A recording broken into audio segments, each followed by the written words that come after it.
Buen día, alumnos. En esta clase continuaremos con la unidad 5 de bienes de cambio. Dijimos en la clase anterior que una de las principales operaciones a estudiar eran las ventas de bienes de cambio, que tenían sus propias características tanto desde el punto de vista del tipo de operación como de la documentación que interviene en la misma.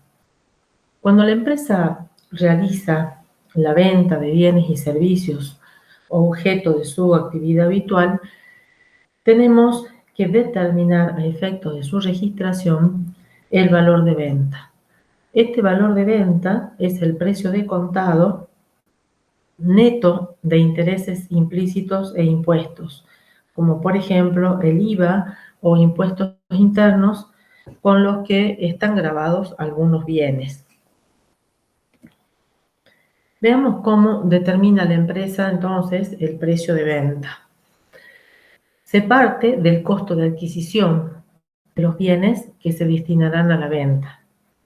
A este costo de adquisición, que en este caso es de 13.500 pesos, se le adicionarán los gastos de comercialización y los gastos de administración, que deberían cubrirse con el producido de dicha venta, con lo cual obtenemos el costo total, que en este caso nos da 15.500 pesos. A ese costo total, la empresa le va a adicionar un porcentaje de utilidad. En este caso, un 20% de utilidad, que sería la utilidad deseada por la empresa. Este porcentaje de utilidad se determina, ¿sí? o adicional, digamos, se determina o es sugerido por los mayoristas o por el mercado en el que está inserto el negocio o por el tipo de producto. Entonces, calculamos este 20% de utilidad sobre el costo total y nos da un monto de 3.100 pesos, que sumados al costo total, llegamos a determinar el precio neto grabado de venta de 18.600 pesos. Es decir, que este será el precio al cual debería vender estos bienes de cambio y que le permitirá obtener 3.100 pesos de utilidad luego de cubrir sus costos. Si hacemos el camino inverso, tenemos lo siguiente. El precio neto grabado de venta, que determinamos anteriormente por 18.600 pesos, al cual deberíamos restar el costo de adquisición para obtener un resultado bruto. Ese costo de adquisición habíamos visto que era de 13.500 pesos, entonces si lo detraemos del precio neto grabado de venta, obtenemos un resultado bruto de 5.100 pesos. Ahora, ¿por qué se llama bruto este resultado?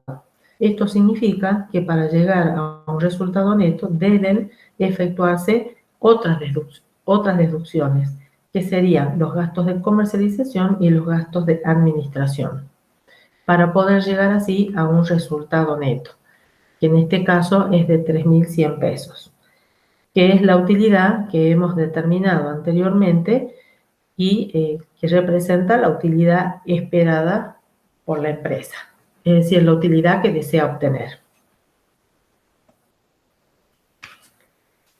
Dijimos que la empresa podía realizar distintos tipos de venta.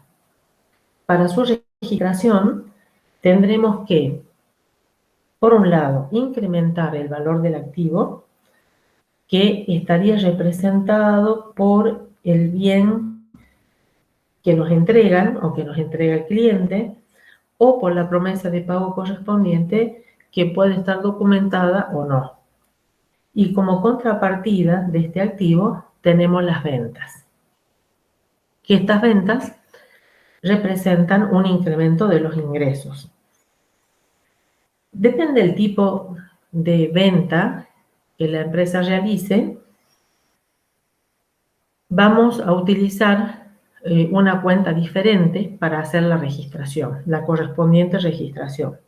Entonces, si la venta fue pactada de contado efectivo, este incremento de activo estará reflejado con la registración de la cuenta caja. Mientras que si fue pactado con cheques corrientes, acá en este caso la empresa tiene dos alternativas. O cobra esos cheques corrientes, en cuyo caso la cuenta a debitar sería la cuenta caja, o también tiene la alternativa de depositar esos cheques en la institución financiera donde posee una cuenta corriente bancaria. Entonces, en ese caso, la cuenta a debitar sería Banco XX, cuenta corriente. Ahora, si la venta fue pactada con cheques de pago diferido, en este caso, la cuenta a debitar sería cheque de pago diferido a cobrar. Mientras que si fue realizada esta venta en cuenta corriente, la cuenta a debitar sería proveedores. Si la venta es documentada, la cuenta correspondiente es documentos a cobrar. Y si la venta fue realizada con tarjeta de crédito, la cuenta que corresponde debitar sería cupones, tarjetas de crédito. Mientras que si la venta se hizo con un convenio con mutuales, entonces la cuenta a debitar sería órdenes de mutuales a cobrar, Ahora, con respecto a las ventas,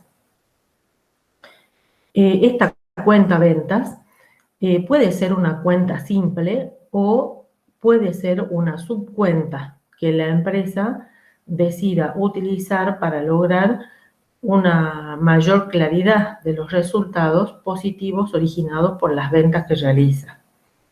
Así, por ejemplo, las subcuentas que podemos encontrar en un plan de cuentas pueden responder a diferentes clasificaciones. Es posible que a la empresa, por ejemplo, le interese la información de las ventas por sucursal o por área geográfica. Entonces, en ese caso, podríamos tener en el plan de cuentas la cuenta ventas San Salvador de Jujuy o la cuenta ventas San Pedro. Si es que le interesa obtener información por tipo de actividad, entonces las cuentas serían, por ejemplo, ventas de librería, ventas de juguetería. Y también podría llegar a interesarle recibir una información de las ventas por clientes. Entonces, en ese caso, podríamos tener en el plan de cuentas ventas mayoristas, ventas minoristas y también, por ejemplo, ventas a industrias. Con relación al tipo de documentación respaldatoria que interviene en las ventas, esta va a depender de las características de cada ente y también del tipo de organización que posea.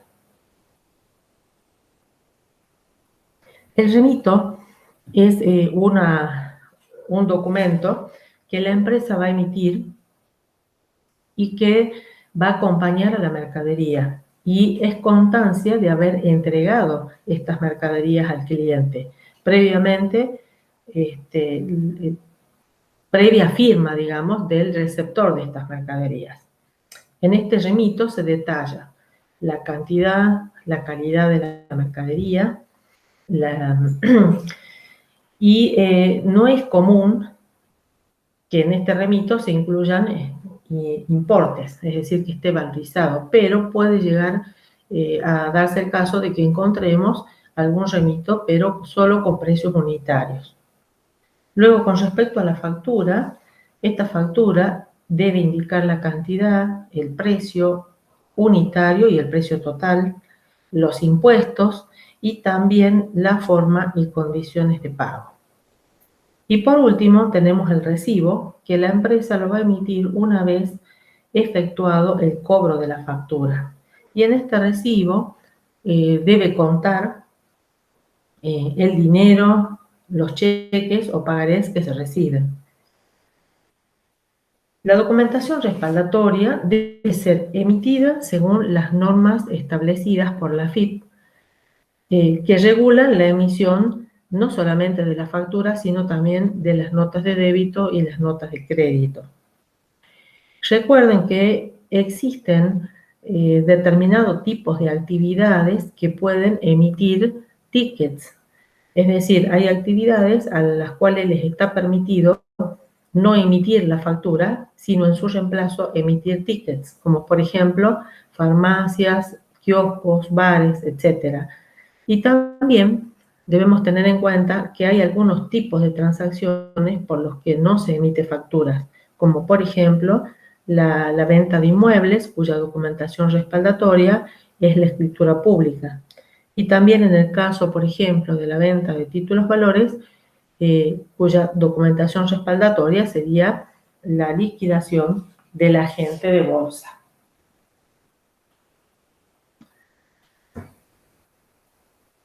En esta diapositiva podemos observar lo que dijimos recién en relación con la registración de las ventas, ya que al registrar una venta debemos reflejar un aumento del activo que dijimos estaba representado por el bien que nos entregan o por la promesa de pago correspondiente y que a su vez puede estar documentada o no, como también reflejamos un incremento en los ingresos como consecuencia de la venta.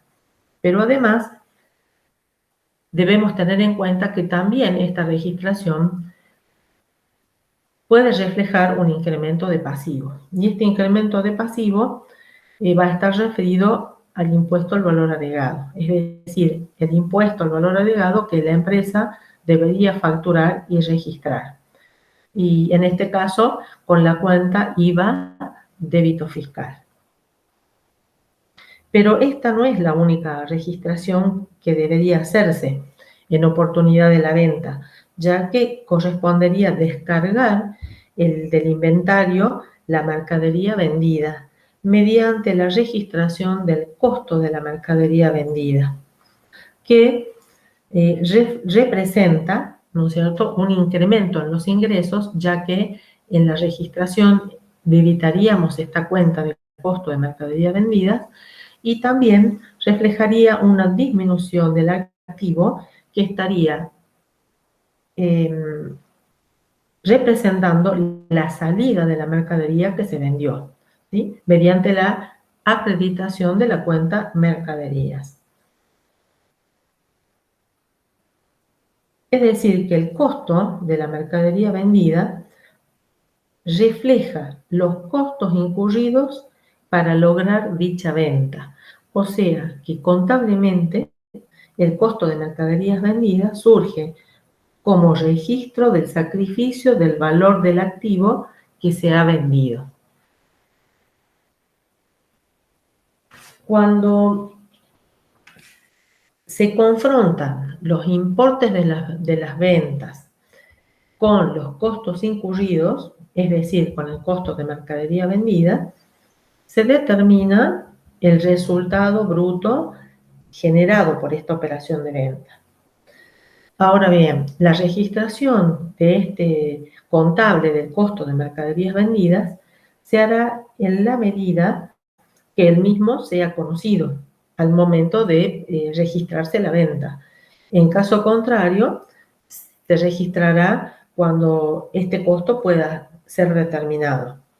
Entonces, en esta confrontación que hacemos entre las ventas y el costo de la mercadería vendida, surgen dos alternativas. Una, donde los ingresos son mayores a los egresos.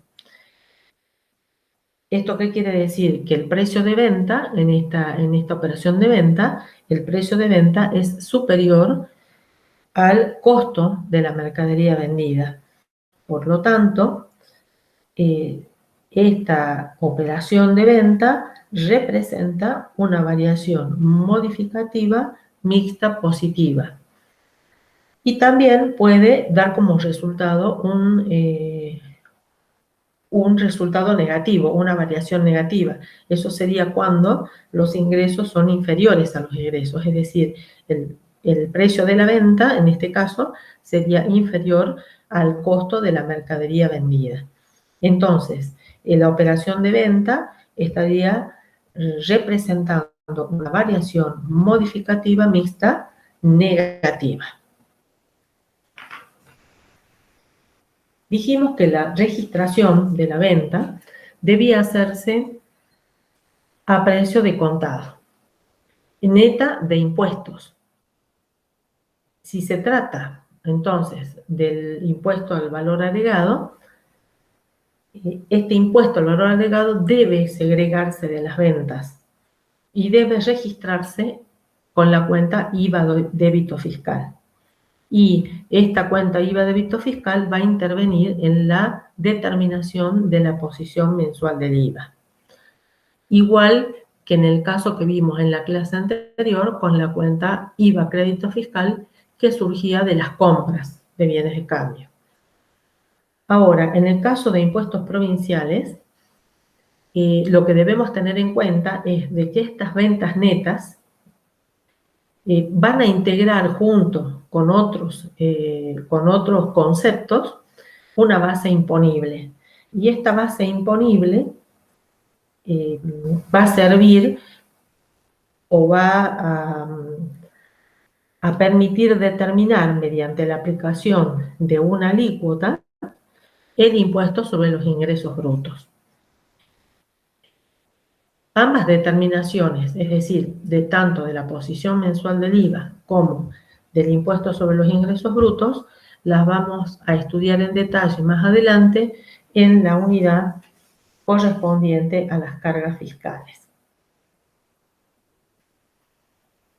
Igual que en el caso de los impuestos, también dijimos que las ventas deben registrarse neta de los intereses por financiación. Es decir, estos intereses deben ser segregados y también deben ser devengados en el momento en que corresponda.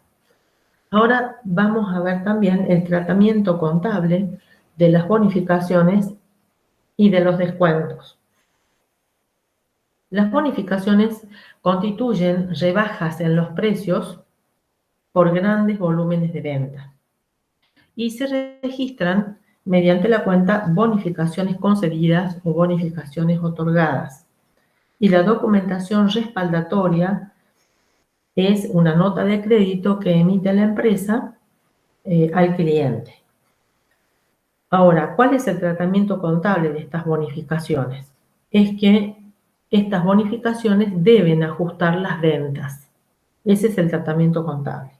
Con respecto a los descuentos, podemos decir que los descuentos también constituyen rebajas, pero a causa, por lo general, de cobros anticipados. Estos descuentos concedidos o descuentos otorgados son resultados financieros y el tratamiento contable es que reducen el monto a cobrar de la venta. También la documentación respaldatoria, en este caso, es una nota de crédito que emite la empresa al cliente.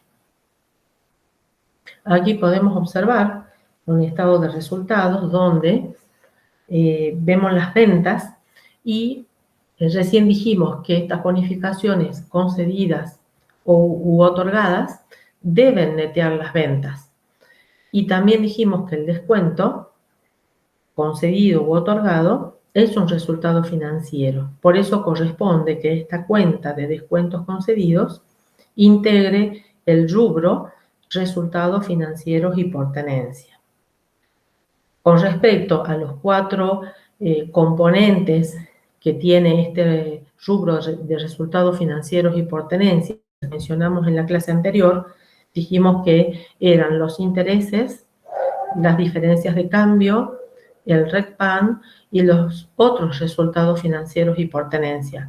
En este caso, los descuentos concedidos corresponden al concepto de intereses. Aquí podemos ver un ejemplo de un descuento que está incluido en la misma factura y en este caso se trata de una operación realizada entre un comprador y vendedor responsable inscripto. En la factura podemos observar una venta por 1.000 pesos, precio de contado 1.000 pesos, donde la empresa efectúa un descuento del 10% por pago de contado, en este caso 100 pesos, y también vemos el IVA ¿no es cierto?, de la operación que corresponde a esta operación, y el total de la factura es de 1.089 pesos. ¿Cómo registramos esta operación de venta con descuento incluido en la factura? En este caso vamos a debitar la cuenta caja porque la operación fue pactada de contado, entonces por el importe total de la factura, que es lo que va a cobrar la empresa, 1.089 pesos. Vamos a debitar la cuenta descuentos concedidos por 100 pesos para reflejar el descuento otorgado al cliente. Y vamos a acreditar la cuenta ventas por los 1.000 pesos, precio de contado, y acreditar la cuenta IVA, débito fiscal, por 189 pesos. Este otro ejemplo es exactamente el mismo. La diferencia es que en este caso el descuento está incluido en una nota de crédito. Es decir, que acá tenemos dos comprobantes. Por un lado, la factura, ¿sí?, por la venta, y la nota de crédito emitida por el descuento que la empresa le otorga al cliente, también del 10%. Y comprador y vendedor también son responsables inscritos en este caso. La registración que debemos hacer en este caso es diferente a la que acabamos de analizar. ¿Por qué? Porque esta registración surge de los comprobantes que tenemos. Entonces, en este caso vamos a registrar la venta en función de la factura. Debitamos la cuenta caja, que es lo que la empresa va a cobrar por esta venta con descuento, y determinamos ese importe de la cuenta caja por la diferencia entre el total de la factura y el total de la nota de crédito, que nos da 1.089 pesos. Vamos a debitar también la cuenta descuentos concedidos para reflejar el descuento otorgado al cliente por 100 pesos. Y en este caso también vamos a debitar una cuenta IVA crédito fiscal, que es el IVA de 21 pesos correspondiente a ese descuento que está incluido en la nota de crédito. Acreditamos la cuenta ventas por precio de contado, como siempre, es decir, por 1.000 pesos, y acreditamos la cuenta IVA débito fiscal por el IVA de la venta contenido en la factura, en este caso 210 pesos. Es decir, es una misma operación registrada de diferente manera en base a la documentación respaldatoria que tenemos.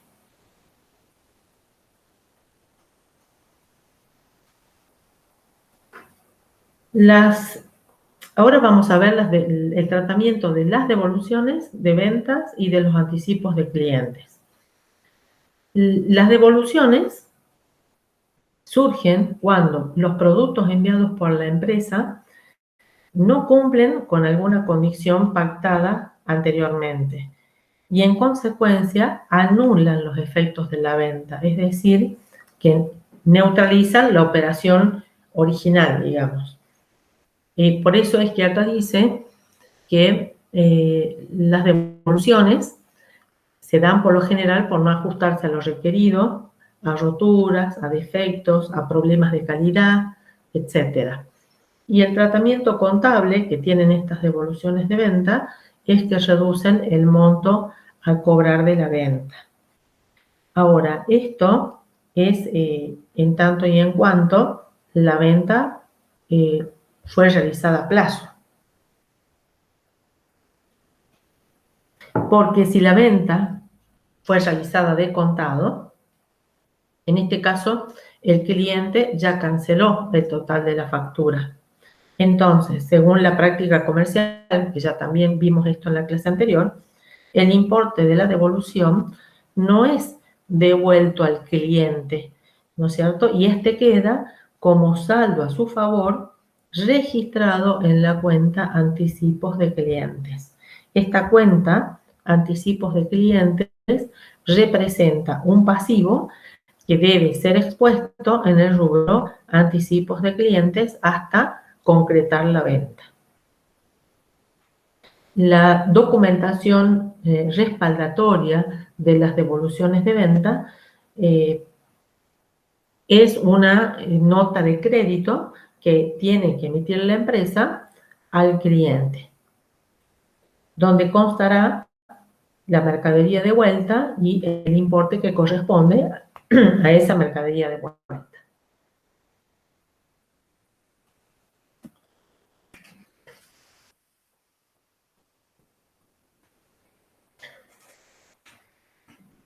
El costo de la mercadería vendida, dijimos que cuando lo registramos implica un aumento en los egresos, ya que en la registración del costo de la mercadería vendida debitamos esta cuenta y debemos registrarla tanto por cada operación de venta como por cada devolución de venta.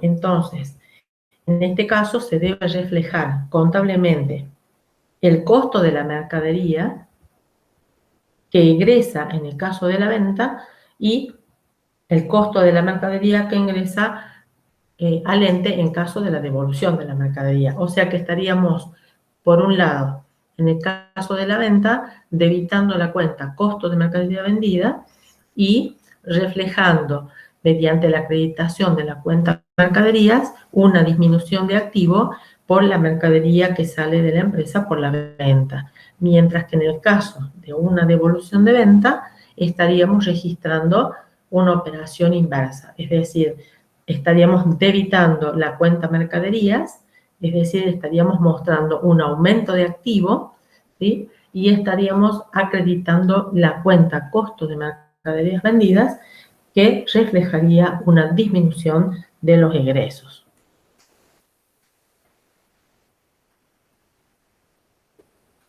La determinación del costo de lo vendido en una empresa comercial lo podemos realizar mediante la aplicación de un método que se denomina método por diferencia de inventario. Acá podemos observar una ecuación, una igualdad, que dice existencia inicial más compras igual a existencia final más costos de ventas. ¿Qué significa esta igualdad? Que toda unidad en existencia al comienzo del ejercicio o incorporada durante el mismo debe encontrarse en existencia al cierre o haberse vendido. Entonces, partiendo de esta igualdad, si nosotros despejamos el costo de ventas, obtenemos la siguiente ecuación. Existencia inicial más compras menos existencia final igual al costo de la mercadería vendida. Es decir, que esta sería la manera en la que podemos determinar el costo de la mercadería vendida. Aplicando esta fórmula. Existencia inicial más compras menos existencia final.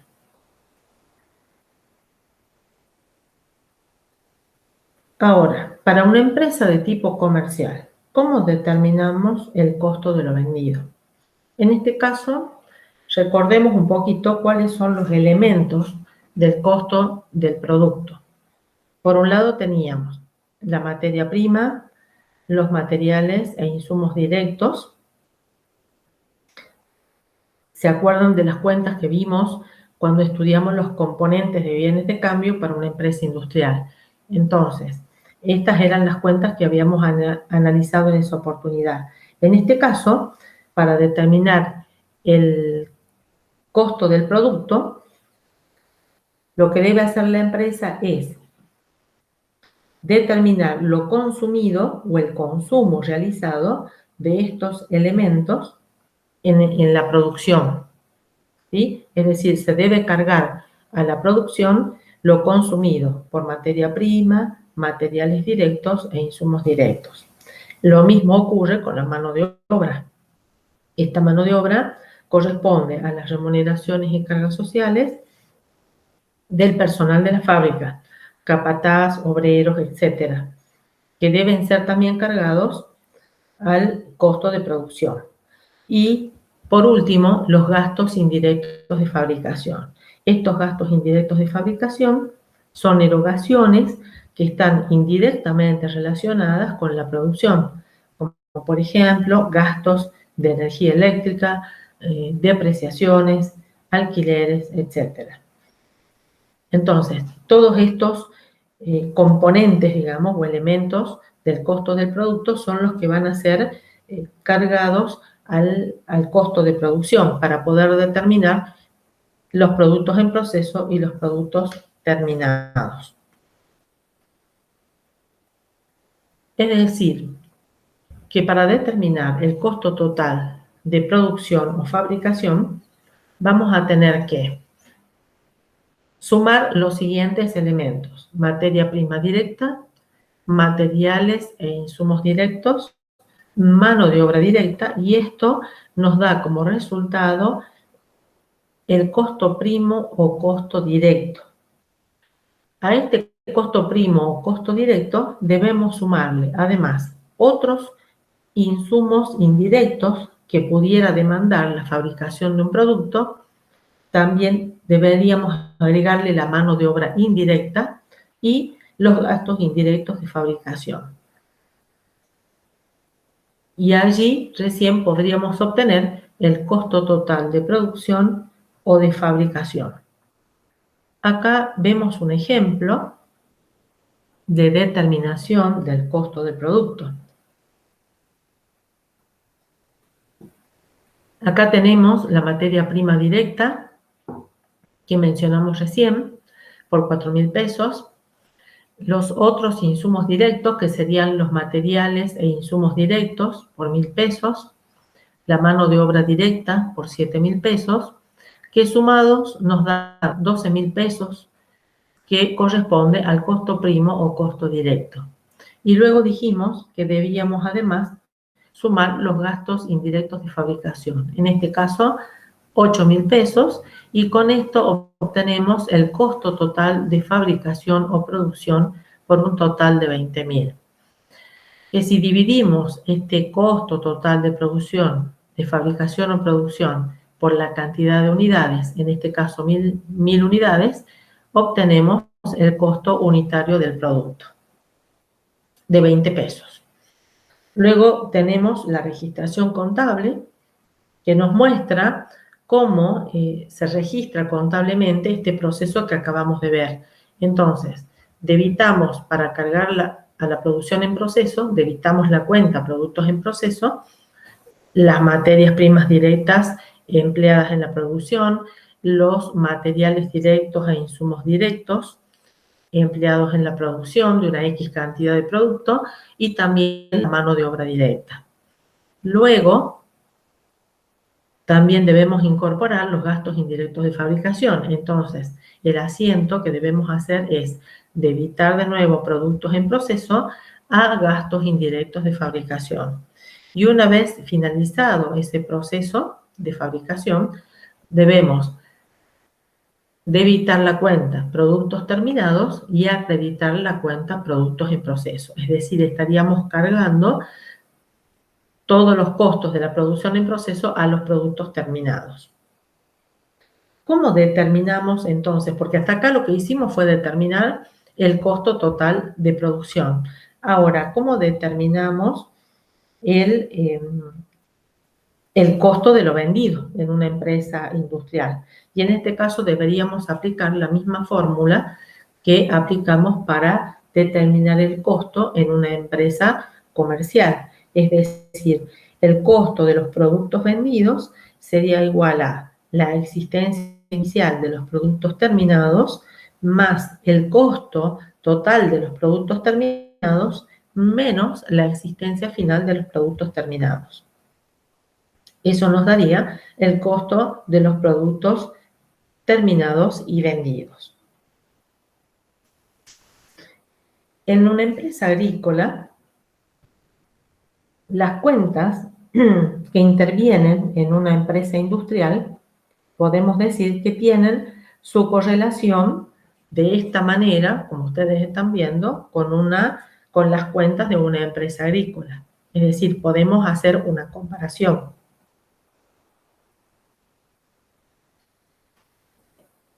En la empresa industrial tenemos, por ejemplo, la materia prima, y en la empresa agrícola tendríamos las semillas y los agroquímicos. Habíamos dicho que las semillas se incluían en este caso tanto las semillas adquiridas como las producidas por la empresa. Y en el caso de los agroquímicos, tendríamos que cargar a la producción los herbicidas, fertilizantes, insecticidas que se utilizan en este proceso de producción. Luego, en el caso de la empresa industrial, teníamos también los productos en proceso, que los podemos asemejar a las sementeras en la empresa agrícola. Dijimos que las sementeras incluían todos los costos desde el laboreo del suelo hasta la cosecha. Y por último tenemos los productos terminados en la empresa industrial, que los podemos asemejar con los cereales en la empresa agrícola, ya que los cereales van a incluir también todos los gastos incurridos desde la etapa inicial del cultivo hasta que el grano se encuentre en condiciones para la venta.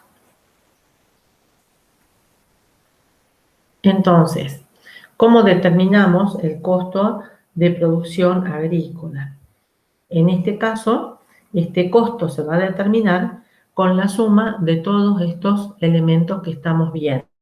Es decir, comenzamos por las semillas, a eso le vamos a agregar el laboreo del suelo, que implica, esta actividad implica gastos de mano de obra, gastos en combustibles y lubricantes y también de arada. Es decir, que todos estos gastos los vamos a cargar al costo de producción agrícola. También vamos a cargar los costos de siembra, es decir, los gastos de mano de obra que demande la siembra y también combustibles y lubricantes. Y luego tenemos los agroquímicos, que en realidad también los podemos denominar, o los van a encontrar ustedes con el nombre de fertilización.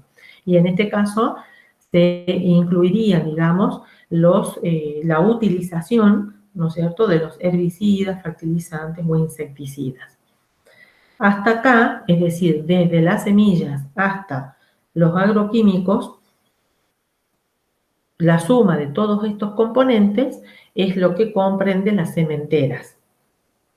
Y luego, para determinar el costo de los cereales, tendríamos que sumarle a las sementeras la cosecha del cereal. Es decir, que la cosecha no integra las sementeras van desde las semillas hasta los agroquímicos. Entonces, para determinar el costo de los cereales sería sementeras más la cosecha, y a esta cosecha además le vamos a tener que agregar o le vamos a tener que adicionar el acondicionamiento de los cereales, ya que una vez cosechados, estos cereales deben ser sometidos a un proceso de secado y de zarandeo. Ahora bien, esta actividad demanda además gastos de almacenamiento, es decir, los cereales van a tener que ser almacenados en lugares especiales. Ahora, estos gastos de almacenamiento no deben incluirse en el costo de producción, sino que son gastos operativos de esta actividad. Entonces, esto es lo que debemos tener en cuenta, no incluir estos gastos de almacenamiento en los costos de producción. Con respecto a la siembra, también deberíamos incluir la protección del sembrado, ya que durante todo este proceso deben realizarse controles de malezas, de insectos y otros. Con respecto a la actividad ganadera, ¿cómo determinamos el costo de producción de la hacienda?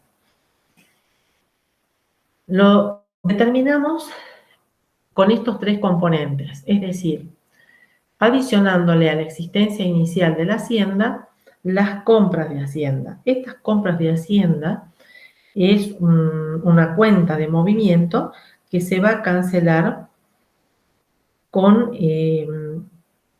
el costo, es decir, se van a cargar las compras del periodo al costo de la producción de Hacienda.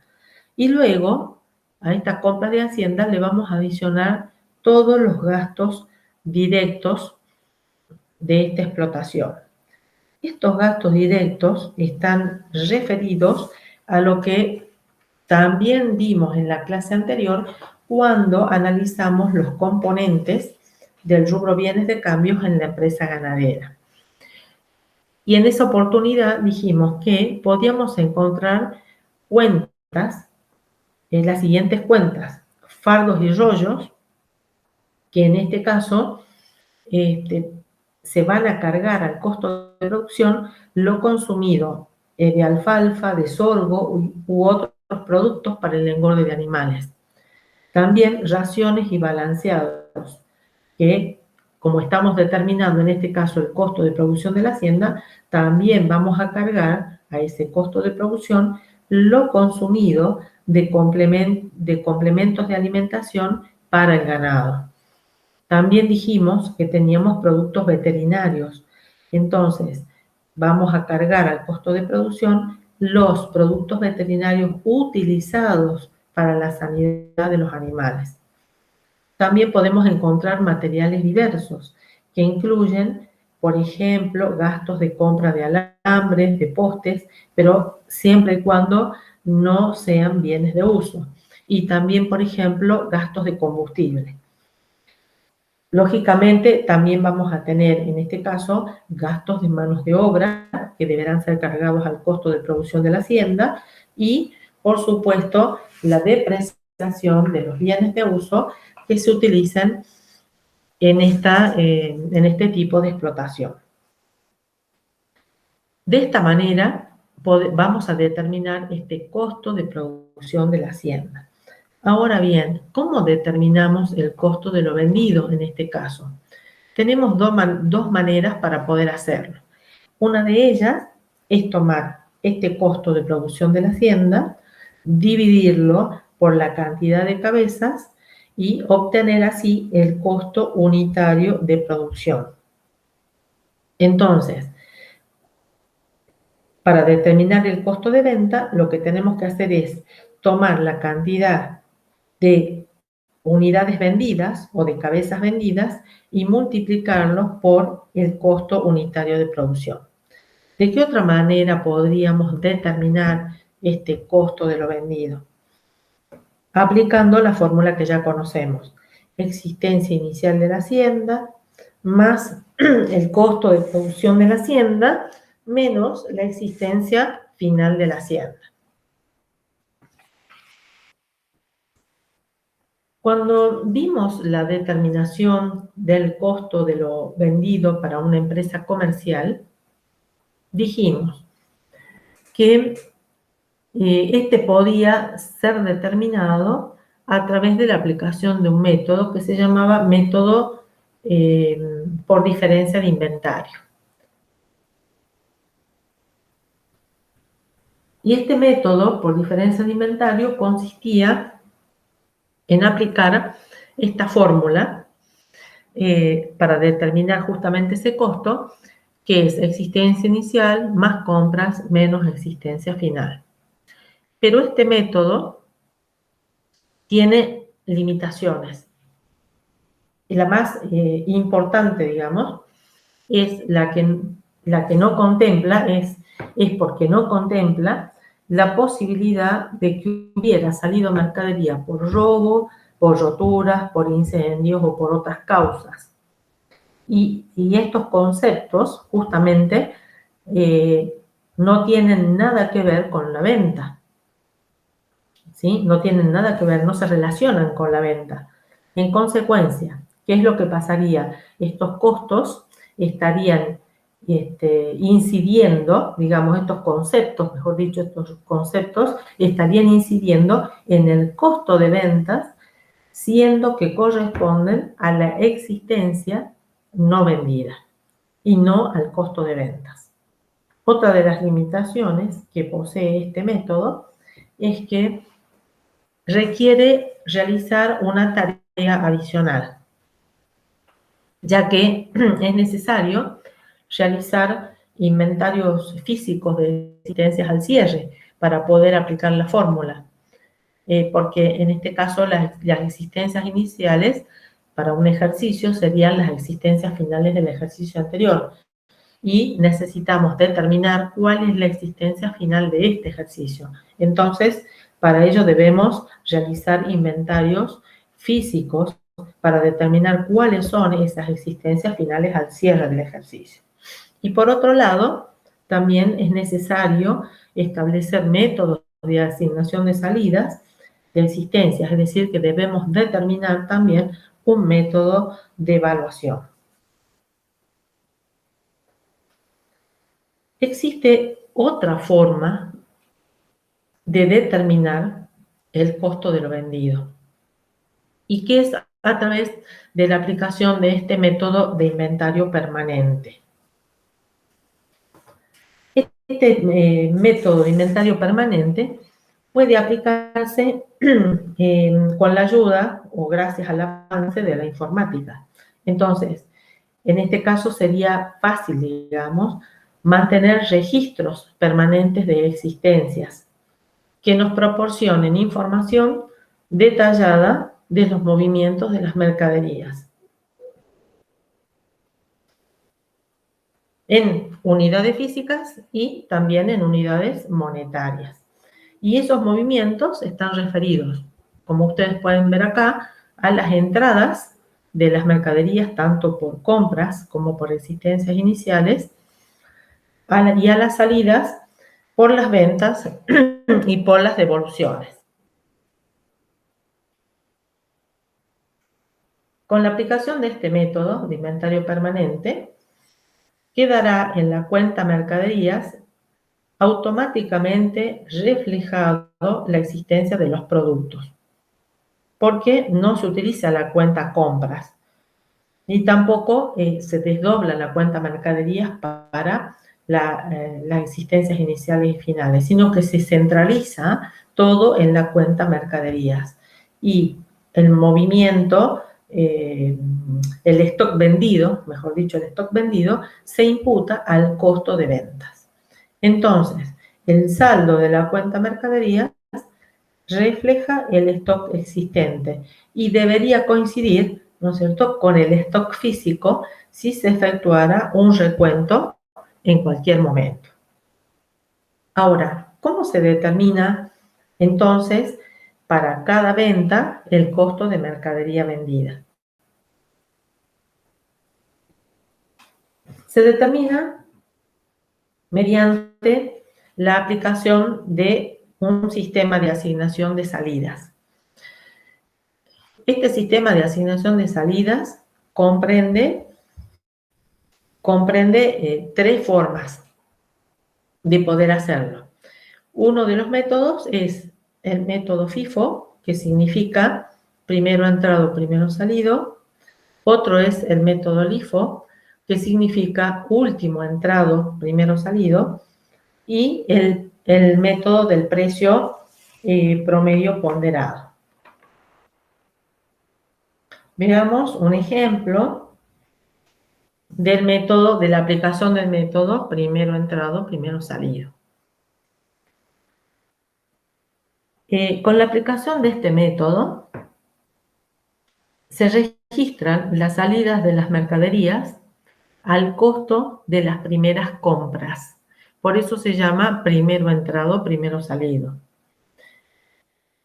Si tenemos, por ejemplo, una primera operación que consiste en la compra de 10 unidades a 2 pesos cada una, esta primera operación de compra la vamos a registrar poniendo en la columna de cantidades las 10 unidades, donde dice precio unitario, los 2 pesos, y luego tenemos el importe total de 20 pesos. Y luego vamos a determinar las existencias a este momento. Entonces, las existencias a este momento van a ser de 10 unidades a 2 pesos cada una, 20 pesos en total. Ahora bien, en una segunda operación tenemos compra de 30 unidades a 2 pesos con 50 cada una. Total, 75 pesos. Esto lo registramos en el sector de las entradas. Y luego vamos a ver cuáles serían entonces las existencias a este momento. Tendríamos las 10 unidades adquiridas en la operación anterior a 2 pesos cada una y luego las 30 unidades a 2 pesos con 50 cada una. Total, 75 pesos. En una tercera operación se venden 5 unidades a 3 pesos cada una. Entonces, en el sector de las salidas vamos a determinar que estas 5 unidades, ¿sí? Vamos a tener que determinar a qué precio vamos a descargar este inventario por la venta de 5 unidades. Como el método nos está diciendo primero entrado, primero salido, el precio que vamos a considerar en este caso es el precio de las primeras unidades compradas. Es decir, en este caso, los 2 pesos de las 10 primeras unidades que hemos adquirido. Entonces, en las salidas ponemos 5 unidades por 2 pesos, total 10 pesos. Luego, determinamos entonces las existencias. En este caso, tendríamos de las 10 unidades que hemos comprado primero, nos quedarían 5 unidades valuadas a 2 pesos, porque ya hemos descargado 5 unidades a 2 pesos, ¿sí? Con la venta. Y nos quedarían las 30 unidades de la segunda operación a 2 pesos con 50 cada una. Total, 75 pesos. En la siguiente fila, en la última fila, lo que hacemos es determinar los totales de movimientos, digamos. Entonces tenemos 40 unidades en las entradas a 95 pesos, en las salidas las 5 unidades a un valor de 10 pesos y en las existencias nos quedan 35 unidades a 85 pesos. Ahora bien, el costo de reposición es de 2 pesos con 80. Este costo de reposición, digamos, lo vamos a aplicar para valorizar la existencia final de la mercadería. En este caso, estas 35 unidades las vamos a tener que valorizar por 2 pesos con 80. Con la aplicación de este método PEPS, las salidas están determinadas por el valor de las unidades más antiguas, con lo cual el costo de venta por este método es menor y las existencias finales son mayores. ¿Por qué? Porque están valuadas a los últimos precios de compra. Pasemos ahora a analizar un ejemplo del método WEPS. En este caso, se registran las salidas de mercaderías al costo de las últimas compras. Por eso dice último entrado, primero salido. Tenemos el mismo ejemplo para la primera operación, la compra de las 10 unidades a 2 pesos cada una, 20 pesos en total. Las existencias a ese momento son de 10 unidades a 2 pesos cada una, por un total de 20 pesos. Para la segunda operación, teníamos una compra de 30 unidades a 2 pesos con 50 cada una, lo cual nos da un total de 75 pesos. Y a ese momento, ¿cuáles serían las existencias? Las 10 unidades a 2 pesos y las 30 unidades a 2 pesos con 50. Ahora bien, para la tercera operación se venden 5 unidades. En este caso, si aplicamos este método WEPS, ¿a qué valor vamos a descargar el inventario? Estas 5 unidades corresponde que sean descargadas a 2 pesos con 50 porque es el precio de las últimas compras. Las últimas compras que nosotros hicimos fueron de 30 unidades a 2 pesos con 50. Entonces, último entrado, primero salido. Descargamos el inventario por 2 pesos con 50. Esto nos da 12 pesos con 50. A este momento, ¿cómo nos quedan las existencias de mercaderías? Tenemos las 10 unidades que habíamos comprado primero, a 2 pesos cada una, 20 pesos el total, y de las 30 unidades que habíamos comprado en la segunda operación, nos quedan 25 unidades, ya que hemos descargado 5 unidades por la venta. Entonces nos quedan 25 unidades a 2 pesos con 50, total 62 pesos con 50.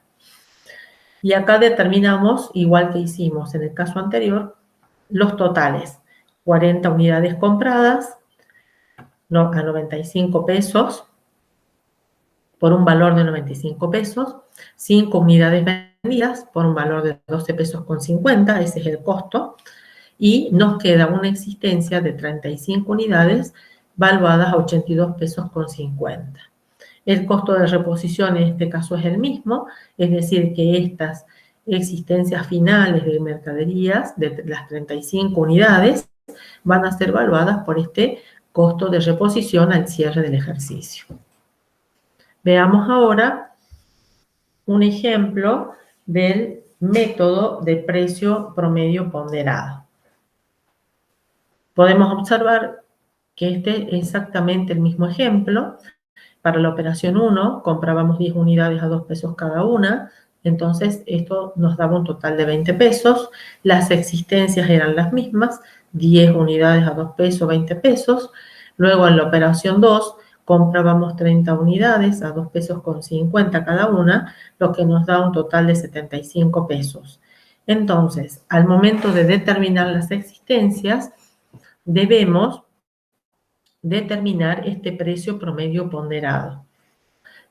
Tenemos entonces como existencias a este momento 40 unidades, es decir, las 10 unidades que compramos en la primera operación más las 30 unidades que adquirimos en la segunda operación. Ahora bien, ¿cómo determinamos este precio promedio ponderado de 2 pesos con 38? ¿Sí? Lo hacemos aplicando la siguiente fórmula. El valor total del inventario, al valor total del inventario a ese momento, lo vamos a dividir por la cantidad de unidades.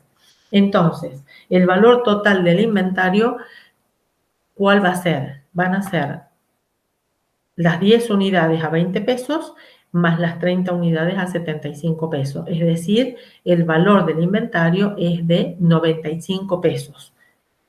Ese es el valor del inventario. Lo dividimos por la cantidad de unidades y nos da el precio promedio ponderado de 2 pesos con 38. Entonces, en la operación número 3, cuando vendemos estas 5 unidades, tenemos que la salida de estas 5 unidades la vamos a registrar por 2 pesos con 38. Ese va a ser el valor que le vamos a dar a las 5 unidades que estamos vendiendo. Entonces, vamos a descargar el inventario por un total de 11 pesos con 90. ¿Cómo nos quedan las existencias a ese momento? Teníamos un total de 40 unidades menos las 5 unidades que hemos vendido, nos queda un total de 35 unidades en existencia valuadas al precio promedio ponderado de 2 pesos con 38, lo que nos da un total de 83 pesos con 30. Y como siempre, en esta última fila determinamos los totales. 40 unidades incorporadas por un valor total de 95, 5 unidades vendidas por un valor de 11 pesos con 90. Esta es la descarga del inventario, ¿sí? Las unidades se vendieron en realidad por 3 pesos, pero descargamos estas unidades vendidas al costo de 11 pesos con 90. Y como existencia nos quedan 35 unidades a 83 pesos con 30. El costo de reposición acá también es de 2 pesos con 80, por ende vamos a valorizar estas 35 unidades de existencia a 2 pesos con 80. Cuando aplicamos este método del precio promedio ponderado, se ubica este método entre los dos anteriores. Tanto en lo que hace al valor del costo de ventas como de la existencia final. Veamos. Acá tenemos un cuadro resumen donde de la aplicación de estos tres métodos, del ejemplo que acabamos de ver, donde vamos a poder observar lo que recién dije. Entonces, tenemos las ventas, 5 unidades por 3 pesos, esa es la venta que se hizo, 15 pesos. El costo de la mercadería vendida, cuando se vendieron esas unidades, por el método PEPS, fue determinado por 10 pesos, es decir, al costo de las primeras unidades compradas. Por el método WEBS se determinó a 12 pesos con 50 por el costo de las últimas unidades compradas. Y luego, con el método del precio promedio ponderado, nos dio un total de 11 pesos con 90. Ventas menos costo de mercadería vendida, determinamos de esa manera el resultado bruto, que nos da 5 pesos para PEPS, 2,50 para WEBS y 3 pesos con 10 para precio promedio ponderado. Las existencias finales quedaron valuadas por el método PEPS a 85 pesos, para el método WEBS a 82 pesos con 50 y para el precio promedio ponderado 98 pesos. Entonces, podemos verificar en este cuadro que este precio promedio ponderado se ubica entre los dos anteriores, ya que, por ejemplo, con respecto a la determinación del costo de mercadería vendida, tenemos que 11 pesos con 90 está entre 10 pesos determinado por PEPS y 12 pesos por 50 determinado por el método WEBS. Y lo mismo ocurre con las existencias finales. Quedan valorizadas a un total de 83 pesos con 30 que se encuentra entre los 85 pesos determinados por aplicación del método PEPS y los 82 pesos con 50 determinado por aplicación del método WEBS.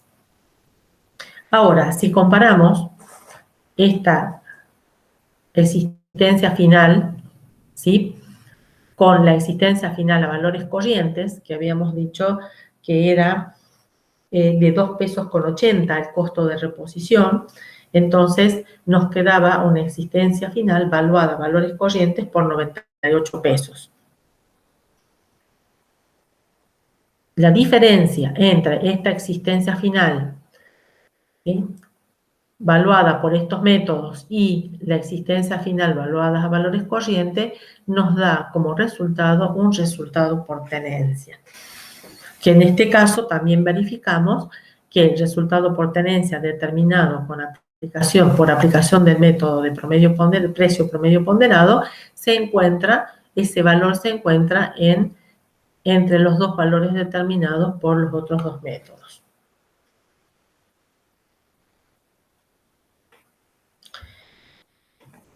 Nos queda por ver la compra-venta de bienes de cambio en moneda extranjera. Vamos a analizar primero las operaciones de venta en moneda extranjera. En este caso vamos a suponer una venta financiada en moneda extranjera. ¿Qué debemos hacer? Debemos tomar el precio de venta en moneda extranjera y convertirlo al tipo de cambio comprador al momento de la medición. Una vez hecho esto, debemos comparar, ¿sí?, con el valor registrado al momento de la venta y determinar la diferencia. Esa diferencia corresponde a una diferencia de cambio que puede ser positiva o puede ser negativa. ¿Cuándo será positiva? Cuando el tipo de cambio comprador al momento de la medición sea mayor al tipo de cambio comprador al momento de la venta. En este caso, se va a generar una diferencia de cambio positiva, que la vamos a registrar acreditando la cuenta diferencia de cambio moneda extranjera y debitando la cuenta deudores del exterior o documentos a cobrar en moneda extranjera. Ahora, ¿cuándo será negativa esta diferencia de cambio? Cuando ocurra la situación inversa. Es decir, cuando el tipo de cambio comprador al momento de la medición sea menor al tipo de cambio comprador al momento de la venta. Entonces, en este caso la registración será debitar la cuenta diferencia de cambio moneda extranjera para reflejar este resultado negativo y vamos a acreditar la cuenta a deudores del exterior o a documentos a cobrar en moneda extranjera. Ahora, con respecto a la compra, en este caso, debemos considerar el precio de compra en moneda extranjera y convertirlo al tipo de cambio vendedor al momento de la medición. Luego debemos compararlo con el valor de ingreso al patrimonio y determinar la diferencia de cambio existente, que puede ser positiva o puede ser también negativa. ¿Cuándo va a ser positiva esta diferencia? Cuando el tipo de cambio vendedor al momento de la medición sea menor al tipo de cambio vendedor al momento de ingreso al patrimonio. Entonces, en este caso, como es positiva esa diferencia, vamos a acreditar la cuenta diferencia de cambio moneda extranjera y vamos a debitar la cuenta proveedores del exterior. ¿Y cuándo será negativa? Cuando ocurra lo contrario, cuando el tipo de cambio vendedor al momento de la medición sea mayor que el tipo de cambio al momento de ingreso al patrimonio. Entonces, en este caso, como es negativa esa diferencia, vamos a debitar la cuenta diferencia de cambio moneda extranjera para reflejar ese resultado negativo y vamos a acreditar la cuenta a proveedores del exterior. Bueno, este es el último tema de la clase de hoy y esperamos la participación de ustedes en el foro de consulta de los temas que no hayan comprendido de esta unidad. Gracias.